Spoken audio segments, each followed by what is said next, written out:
papel. Ito kasi matamaan ito ng init tuwing tanghali.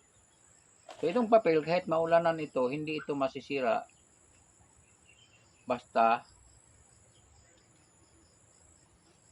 hindi lang siya magagalaw, dahil pag babasa siya pagkatapos kinamagahan iinit, tutuyo din ito at hindi mapupunit.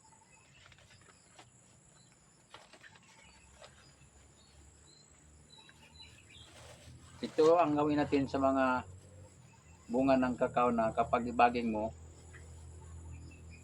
masasanbon dahil walang harang sa init tuwing tanghali. Lagyan na lang natin ng papel pagkatapos ibaging, lagyan ng papel.